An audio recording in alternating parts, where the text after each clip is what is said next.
बीडमध्ये म्हैस चोरी करणाऱ्या सराईत चोराला स्थानिक गुन्हे शाखेने ठोकल्या बेड्या। बीड स्थानिक गुन्हे शाखेने धडक कारवाई करत म्हैस चोरी करणाऱ्या आरोपीला रंगेहात पकडले। या कारवाईत चोरीचे 3 गुन्हे उघडकीस आले असून 70,000 रुपयांचा मुद्देमाल जप्त करण्यात आला आहे। नमस्कार, आपण पाहत आहात महाराष्ट्र जनता न्यूज।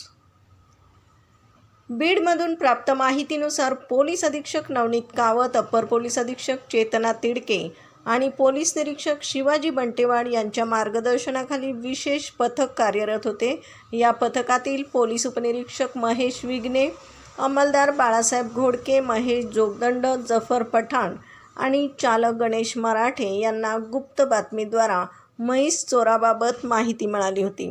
प्राप्त माहितीच्या आधारे पोलिसांनी सापळा रचून मुंजा भगवान मोरे याला ताब्यात घेतले। अधिक चौकशी केली असता त्याने सिरसाळा, केज आणि परांडा पोलीस ठाण्याच्या हद्दीतून म्हैस आणि मोटारसायकल चोरी केल्याची कबुली दिली आहे।